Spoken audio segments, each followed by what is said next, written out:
The night always came quietly before it changed everything. Emily Carter did not wake up one morning wanting to betray her marriage. Gosh. She woke up like she always did, to the sound of her alarm and the soft light coming through the curtains. She moved through her routine without thinking. Coffee, shower, work clothes, a quick glance at her wedding photo on the dresser. 12 years married to Daniel Carter, a man she trusted and respected, a man who had once been her whole world. There, home sat in a calm neighborhood outside Boston, lined with trees and quiet streets. From the outside, it looked like a place where nothing ever went wrong. Inside, it was peaceful but distant. Daniel worked long hours in corporate finance. Emily worked part-time at a community library. They spoke kindly, shared meals, and slept in the same bed. But something important had slowly gone missing. Emily felt it most in the quiet moments. When she came home excited about a book event, and Daniel barely looked up from his phone. When weeks passed without real conversation, when affection became polite instead of warm, she told herself this was normal. Marriage settled. Passion faded. Love became calm. Still, she missed being seen. Everything began to change on an ordinary Thursday evening. Daniel invited Emily to a company dinner downtown. She almost said no. She was tired, and these events often felt awkward, but she went anyway. She wore a simple navy dress and told herself it was just another night. That was when she met Mark Sullivan. Daniel introduced him with professional pride. Mark was a consultant brought in for a major project. He shook Emily's hand, smiled easily, and looked directly at her when she spoke. Not in a way that felt wrong, just attentive. Throughout the dinner, Mark asked Emily questions. Real ones. About her work at the library, about why she loved books, about where she grew up. He laughed at her jokes. Daniel was busy talking business across the table, barely noticing. Emily felt something unfamiliar stir inside her. Not desire, not yet.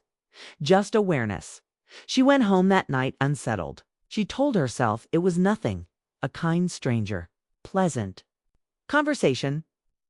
She slept beside Daniel and stared at the ceiling, wondering when she had last felt interesting. Over the next few weeks, Mark appeared more often. Sometimes at work lunches. Daniel invited Emily too. Sometimes at casual group meetings. He remembered details about her life, asked about her day. Emily found herself looking forward to those moments. She tried to pull back. She reminded herself she was married. She reminded herself that attention was not love, but loneliness is quiet and patient. It waits. One afternoon, Mark stopped by the library to drop off documents Daniel had forgotten. Emily was surprised to see him there. The building was nearly empty, the air filled with the soft smell of old paper. They talked for only a few minutes, but something shifted. Mark looked around and said, "This place suits you. Feels calm." No one had said something like that to her in years. After that, messages began. Short, friendly, about books, about stress, about work. Emily always replied carefully. Never crossed a line, at least not the obvious one. Then Daniel told her he would be traveling to Toronto for a conference, 4 nights away. Emily nodded, kissed him goodbye, and wished him luck. When the door closed behind him, the house felt unusually quiet. The first night alone passed easily. The second felt heavier. On the third day, Mark messaged her. He asked if she wanted to take a walk near the river, just to clear her mind. Stared at her phone for a long time before answering. She told herself it was harmless. She told herself she deserved a friend. They met just before sunset. The air was cool, the water calm. People passed by, but the world felt distant. They walked and talked without effort. About missed chances, about dreams set aside, about the strange way life slowly changes people. Emily admitted she felt invisible sometimes. Mark listened without interrupting. "I see you," said quietly. The words stayed with her long after they parted that night. Emily stood in her kitchen staring at the sink, her thoughts racing. She knew something dangerous was forming. promised herself she would create distance. She would stop replying. She would focus on her marriage. But feelings do not listen to promises. Over the next 2 days, Emily tried to act normal. She cleaned the house. She answered Daniel's calls with a steady voice.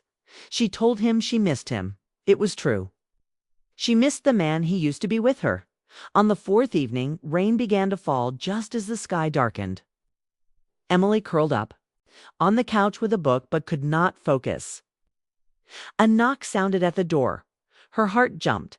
Mark stood outside holding the book she had lent him weeks earlier. His hair was damp from the rain, his expression unsure. "I should have mailed it." He said, "I'm sorry." Emily hesitated, then stepped aside to let him in. The house felt different with someone else inside it. Too quiet, too close. They stood in the living room, the sound of rain filling the silence. Mark thanked her for the book. She told him she was glad he enjoyed it. Neither moved toward the door. They talked carefully at first, then more openly. Emily admitted she felt confused. Mark admitted he had tried to ignore his feelings. "This isn't right," Emily said softly. "I know," Mark replied. "Pretending doesn't make it go away." The air felt heavy. Keely's heart raced. She thought of Daniel. Skila. She thought of vows and years and shared history. She also thought of how empty she had felt for so long. She told herself she would end it. She would ask Mark to leave. Instead, she stayed where she was. The moment that followed did not feel dramatic. Felt quiet and fragile. A choice made in silence. A line crossed not with force, but with weakness. Almost immediately. Regret followed. Before either of them could speak, the sound of a key turning in the lock filled the room. Emily froze. The door opened. Footsteps entered the house. Daniel's voice called her name. The past, the present, and the future collided in a single breath. And just like that, the quiet before the break was gone. The moment the front door clicked shut behind Mark, the silence in the house was deafening. Emily could still feel his presence lingering in the air, heavy and tense, like a shadow she couldn't shake. She stood frozen, staring at the floor, unable to speak. Her mind raced with thoughts, regrets, and a fear that had never existed before. This wasn't supposed to happen. It's not like this. Not with Daniel standing just a few feet away, his hand on the doorknob, looking at her with an expression she couldn't immediately read. Daniel had come home early from his conference. He had felt restless on the plane, anxious for reasons he didn't yet understand. Something told him to cut the trip short. And now he was here, witnessing a moment that would change everything between them. The years of comfort and routine, the life they had built, all of it seemed fragile. Set his travel bag down slowly, as if preparing for what he was about to see and hear. "Emily?" His voice was calm, but there was a sharp edge underneath, a quiet tension that made her stomach tighten. She lifted her eyes to meet his, and she saw the confusion and hurt there. Her chest ached. She wanted to speak, to explain, but the words caught in her throat. Mark had already stepped back toward the door. His face was pale, his eyes wide with sudden realization. He had crossed boundaries he shouldn't have, and now he felt the weight of the consequences. I should go," he murmured, barely above a whisper. Without waiting for an answer, he grabbed his coat and slipped out into the rain.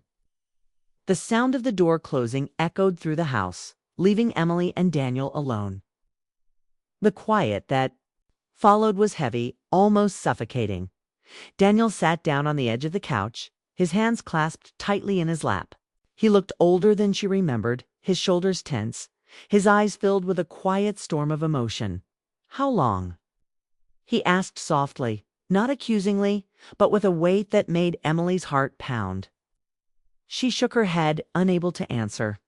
Immediately, her voice trembled when she finally spoke. It didn't start like this," she whispered. "I never meant for this to happen." Daniel didn't respond right away. He simply exhaled, a long, steady breath that seemed to carry the weight of years spent loving someone who was now, in this moment, fragile and human before him. But it did happen, he said, voice low, careful, and measured.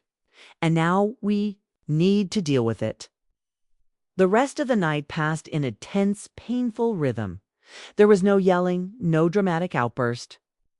Only long silences filled with unspoken thoughts and emotions too complicated to articulate.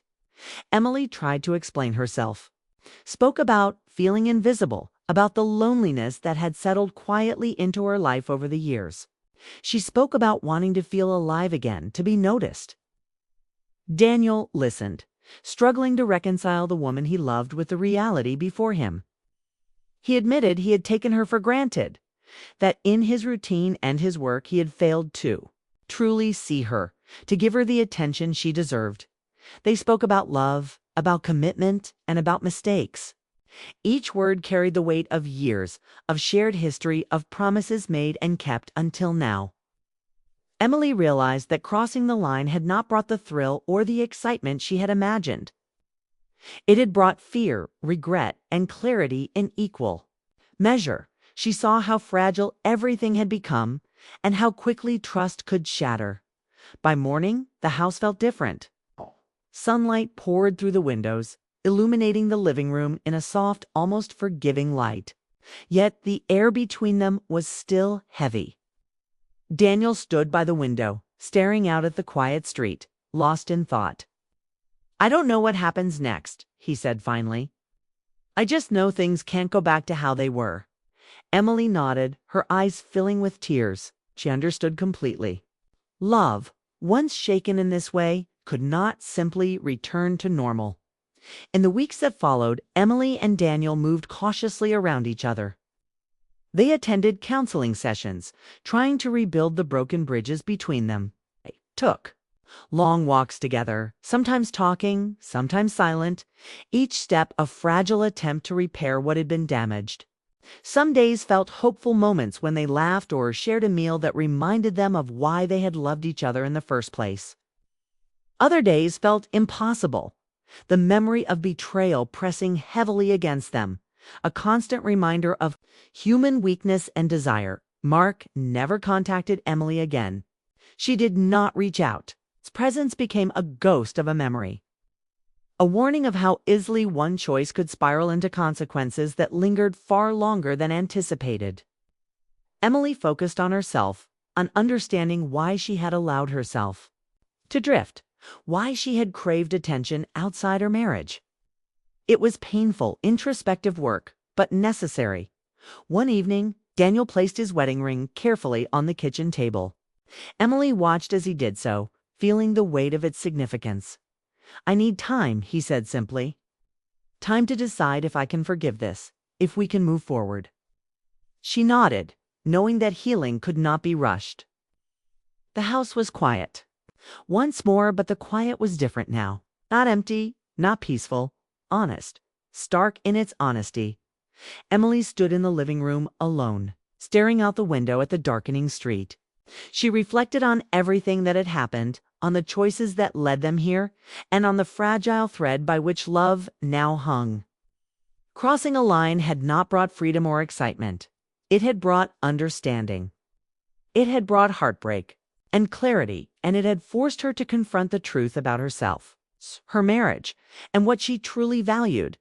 The days that followed were filled with difficult conversations, moments of tension, and small tentative steps toward reconciliation.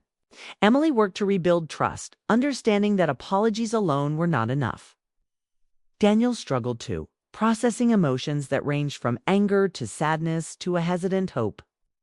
Together, they discovered that love could endure pain, but it required honesty, patience, and a willingness to see each other fully, even when it hurt. Months passed.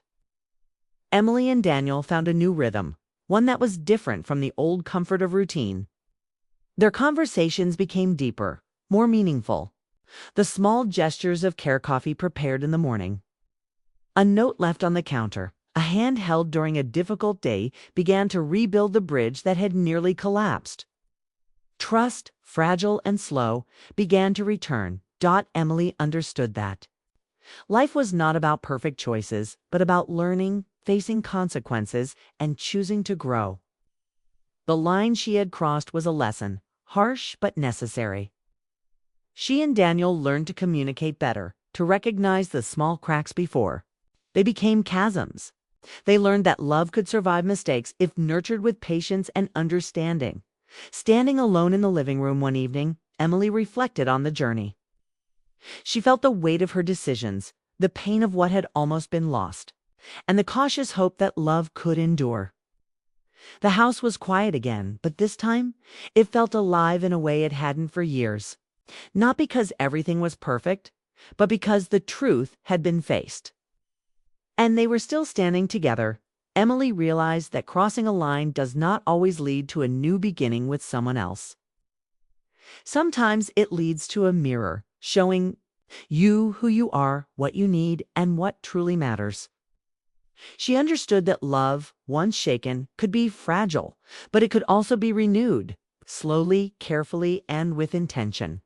And as Daniel's figure disappeared down the hall, she knew that the path ahead would be challenging, but it was theirs to walk together honestly, and with the hope that the heart, even after betrayal, could heal.